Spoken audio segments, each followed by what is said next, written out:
Hello and welcome to the Tungsten Cluster Masterclass training, where in this session we are going to look at doing a simple cluster installation. My name is Chris Parker, VP of Customer Success here at Continuant. So in this course we will recap the architecture and topology that was covered in the earlier Under the Hood session. If you've not watched that yet and are new to Continuant, then it would be recommended to do so before continuing with this session. We will then look at the installation itself and talk about the requirements and prerequisites, and I'll put all this into practice and show you the steps in a practical demonstration. First, let's recap the architecture. Here we show the high-level view of a standard 3-node cluster showing our connector layer with our application servers at the top. The connector layer being the proxy that applications connect through to reach the underlying databases. Connector is an intelligent proxy with many features, including read-write splitting. We will talk more about the connector and the various features as we progress through the training masterclass sessions. Next we have the databases. In this example we have 3 database nodes, 1 primary and 2 read-only replicas. As mentioned in previous sessions, a cluster requires an odd number of nodes for quorum, and only 1 node can be the primary.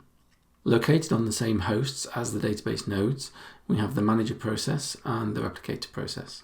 The manager processes are monitoring the databases and hosts and communicating with the connectors and the replicators. The managers make decisions and take actions based on a rules-based system. The most important role of the manager is ensuring we always have a healthy primary and is responsible for initiating failover in the case of the current primary going offline. The replicators move the data around. The replicator running on the primary node is always the extractor, taking DDL and DML from the binary logs and preparing the THL files. The replicators running on the replica nodes are appliers, and they pull the THL across the network from the primary and apply to target database nodes.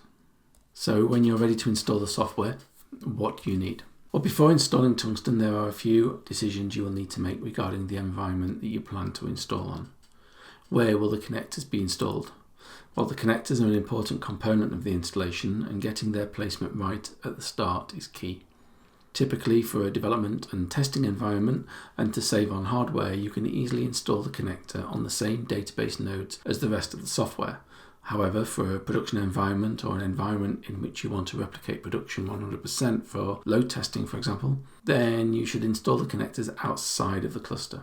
There are many options here, and the right one will be different for everyone based on your use case.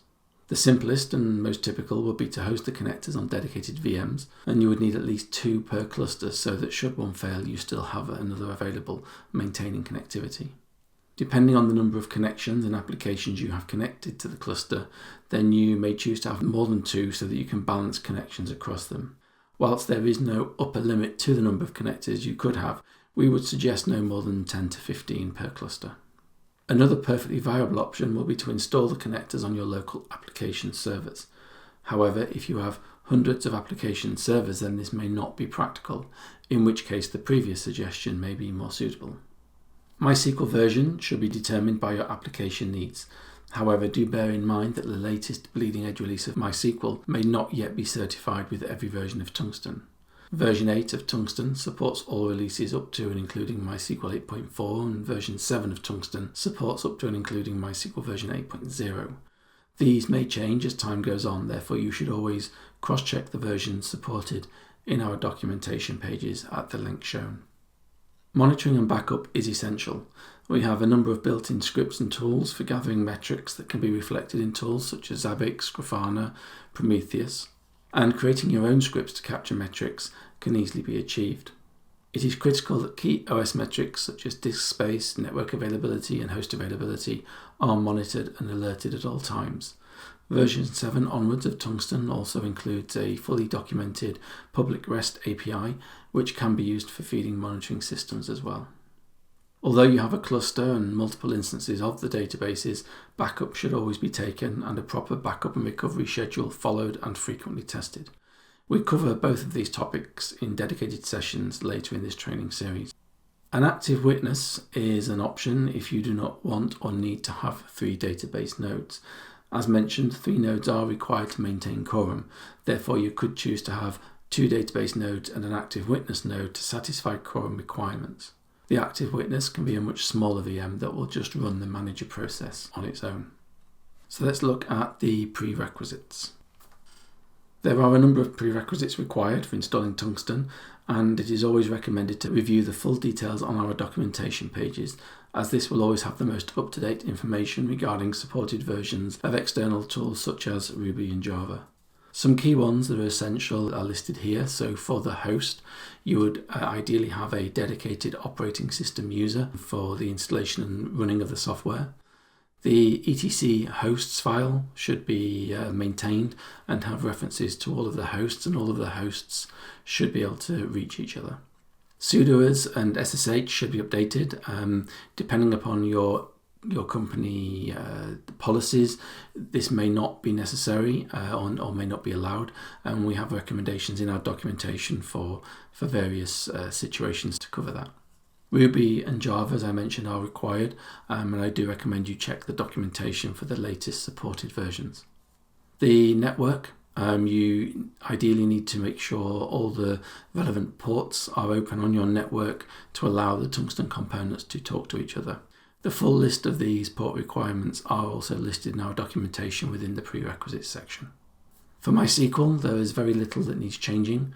There are some basic recommendations for the my.cnf to ensure that you get the best performance and to ensure that all of the MySQL instances will work correctly with each other. And we do have some recommendations for some user accounts that need creating for the Tungsten software. Installation methods and types.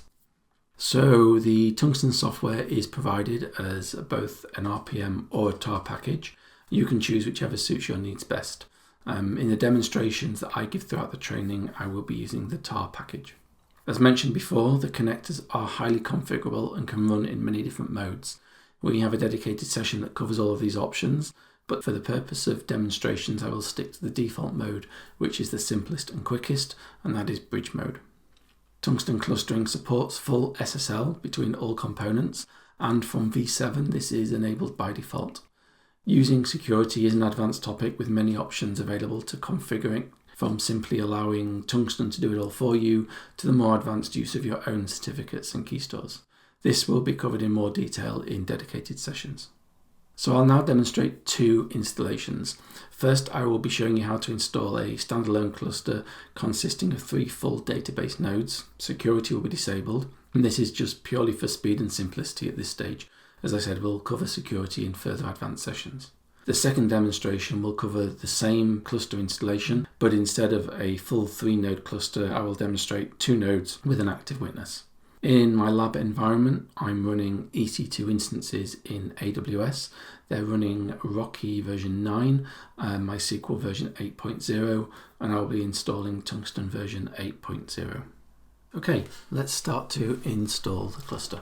So here's my terminal session. I have DB1, DB2 and DB3, which will form my database nodes. And over here I have Con1 and Con2, which will form my 2 connector nodes. I also have a third session open here to DB1 as well, just in a single screen to make it easier for me to run through a few of the things that we have set up. So all of the prerequisites are in place. My Tungsten user has been created, and I've set the sudo as access so that it can do all the necessary actions that we need to do as part of the install. I have configured my etc hosts file that has all of the hosts listed in it and their IP addresses. Java is installed. Ruby is installed. And all of the other various little bits of the prerequisites are on here. I'm not going to go through every single one. There's quite a few. Additionally, within the database, MySQL itself, I have created 2 users. One user is called the Tungsten user, which is what the replication will use, and that's a fully privileged user, has all privileges with grant option. This user needs to be of a high level so that it can apply all the various DDL and DML that may be sent through the replication stream. The other user, I've called it app user. It's just a default user for the connector, it's some of the connector actions. So it's just like a default fallback user for that.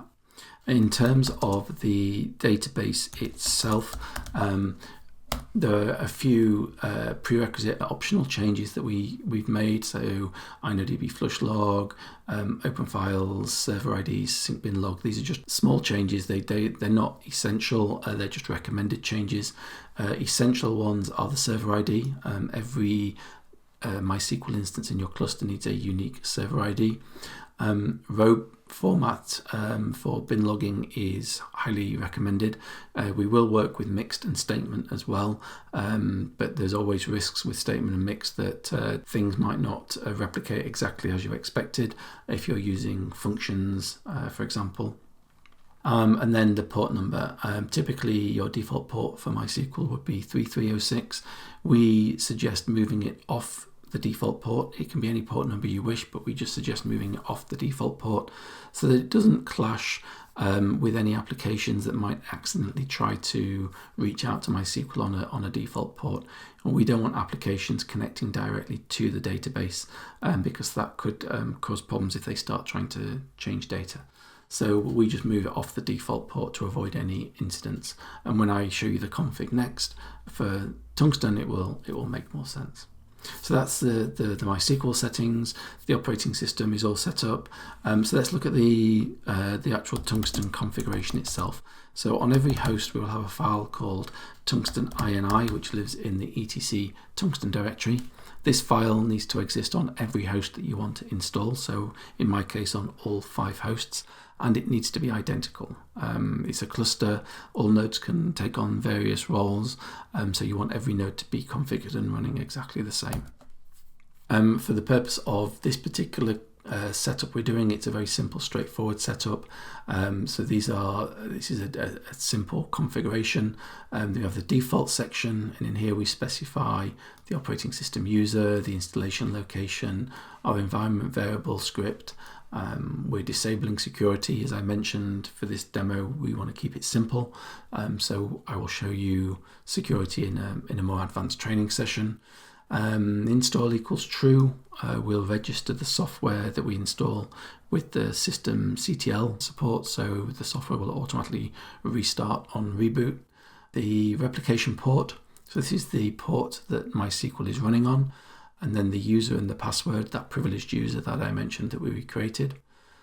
Application port 3306, so this is the port that the connectors will run on, so that then applications can try and connect with a user via the default MySQL port, be picked up by the proxy, which will then handle the routing of the traffic. And again, this will make more sense when we dig into using the command line to access the database and have your applications running. This is the default user for the connectors that I said we created, this lesser privileged user, but it has access to read the data and connect to the database.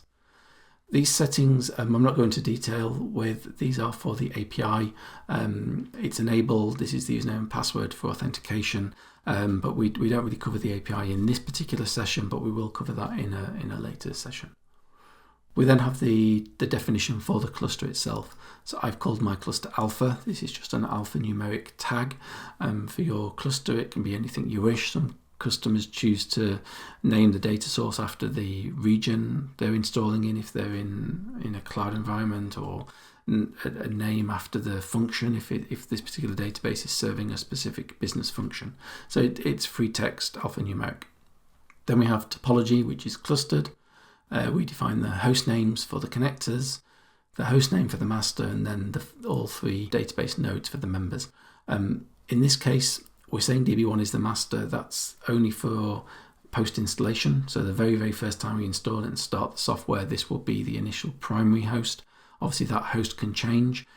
This INI file is only read for the installation, and it's only read if we are doing patching or updating the software. So this isn't a runtime file. This is purely just that initial startup configuration.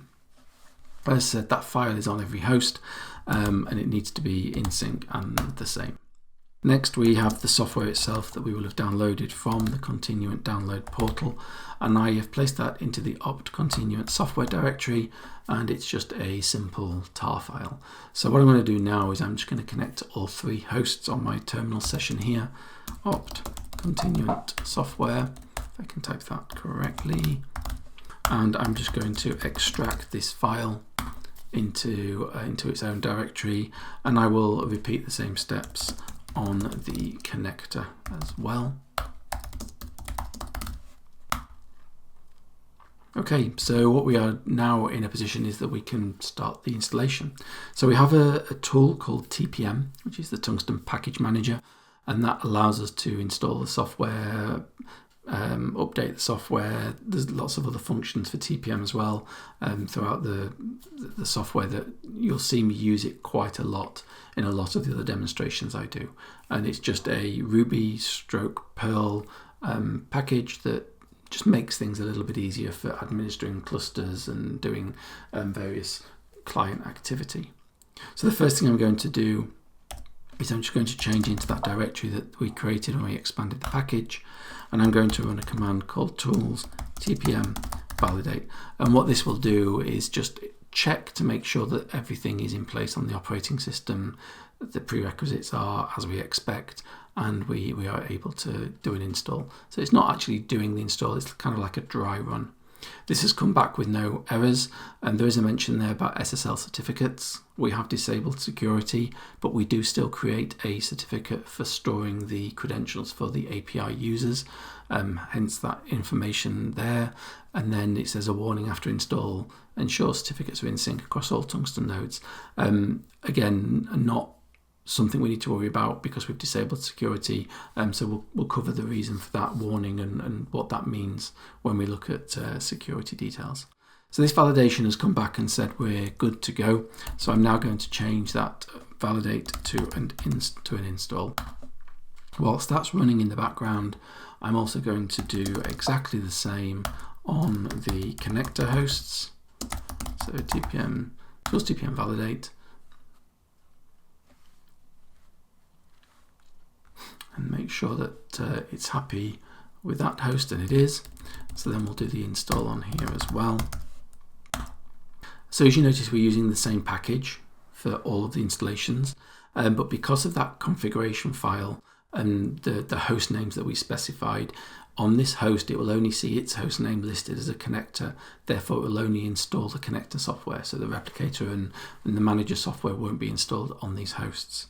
Similarly, on the other hosts, it doesn't see its host name listed as a connector host, therefore the connector software won't be installed on this host, it will only be the replicator and the manager software. So the installation knows what it needs to install on where. So on our database nodes, the installation is complete. So I'm just going to reload my environment by simply just logging out, logging back in. And the reason I do that is because in the INI file you saw I had the entry that says bash profile. What we actually do in the bash profile is we enter a small step that loads this environment.sh file, and that will just set up the path, set up aliases, and just to make things a little bit easier for us, so we don't need to worry about the location of the installation every time. The installation itself has created a number of directories in the opt-continuant path. We have the backups directory, which is where backups will be created if you are issuing the backup commands through the Tungsten software. So this is not your own custom backups, this is purely any that have been initiated via Tungsten. That can be changed, and you can move that location somewhere else if you wish. Kept is just a directory when we do uninstalls. There are certain files we might want to keep, and when you do an uninstall there are various flags to tell it what files you want to keep, and they will just get stored in there. We have metadata, not really used in our case, it's just for storing some metadata files in various different topologies, but in our case this isn't used. Similarly, relay isn't used in our case, but relay would be where we keep binary logs that we've downloaded from remote MySQL instances prior to working on them and extracting the data. It's a simple cluster where we're installed on the same host as MySQL. We don't need to make use of that. Releases, every time you do an install, the installation is placed into releases, and in there you'll have a directory for each software version. So if we installed a patch update for 8.0. So for example, if we install 8.0.1, that will be in releases and we will still keep 8.0.0. And it just means that you can move back and forward between versions if you need to uninstall, reinstall, roll back, things like that. So they're always kept there as a history of where you've been. And these directories are then symlinked to this Tungsten path that we see here in opt continuant. So if you go to opt continuant Tungsten, you will always be looking at the current running installed release. Service logs is the location for all the log files for all of the various components. We have a share directory, which is where the security SSL keys and certificates will be kept. The software directory is what we've seen earlier, where we have the software package and we install from. And then we have the THL directory, which is where the THL log files that we generate get kept. Again, that can be relocated and moved somewhere if you need it to be on dedicated disk, bigger disk, however you want to organize it. But that's where they will be kept by default. And then we have this Tungsten symlink, which I've already mentioned. So now that we have the software in place, we can start the software. A number of ways we can do that. We can simply issue start all, and that will start everything for us. Or we could start each component individually. So we could do manager start, or we could do replicator start. On a connector host, we can do connector start. So we can do them individually, or we can just, for simplicity, say, let's just start everything. It's the first time we've installed it anyway, so why not? So that will start those services now. And I'm just going to go to the connector host, reload my environment there, and I'll do connector start over here. Connector is the only thing we have, so that's all fine. Okay, so everything is running, replicator's running, manager's running. So I'm just going to go back to that individual screen now for simplicity over here. I'll just clear this screen. So now the software is running, we have a tool called ccTRL, which is our cluster control. I don't want to dig too much into what these command line tools are with this session. The next session covers command line tools, so I want to try and keep these sessions short and concise. But once the cluster is running, you can go into ccTRL, and from there you can see the state of the cluster, and we can see that we have our connectors up here and routers, and we have our three databases here, DB1, DB2 and DB3. And so I'll cover what all of this output and what this status means in the next training session, but for now we have a operational and running cluster. The one last thing now that we have everything started is just to show you those service logs. As I mentioned, we have that service log directory, and we have various log files. So we have ccTRL log, which is just like a history log for ccTRL. We have the various manager and replicator API log. We have the TMSVC log, which is the log from the manager, and we have the trep svc log, which is the log from the replicator. On the connector host, we will also have connector.log. These logs will build up over time, and they'll just get bigger and bigger and bigger. So it is important that you set up your own log rotation policies if you wish to keep these log files rotated. This directory here, these are just symlinks to the actual log file, and as it's listed there. So if you want to follow through and set those log rotation policies up, you can do. The MySQL dump and the extra backup logs, they don't exist at the moment, but they're written to when we initiate backups through the cluster.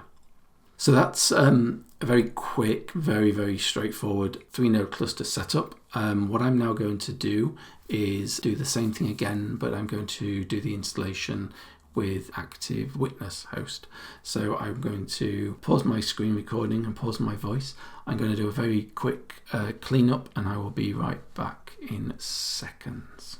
And as if by magic, quick as a flash, I'm back, and we have a clean system. We're still using the same hosts, and what I've done this time is simply updated the INI file. That's really the only difference here in this case. And if I just cat that file instead of trying to cd into it, that will be useful. The file is exactly the same as the one I showed you previously. The only difference here is we have this extra line that says enable active witnesses equals true, and in the data source definition we've identified that DB3 is going to be one of the witness hosts. So a quick recap, why would you use a witness host? So a witness, obviously I mentioned that you need to have quorum in a cluster, so you need to have an odd number of nodes, or more specifically, an odd number of managers. The managers are what are keeping the cluster going, they're voting and making decisions on failovers, etc. But if there is an even number of managers, there is always that risk that you get a deadlock with a vote. You could get a 50-50 vote split. Nothing will happen, everything fails. So this is basically quorum, so that if you have an odd number, you will never have a split vote, a tie vote. And this is basic cluster concepts.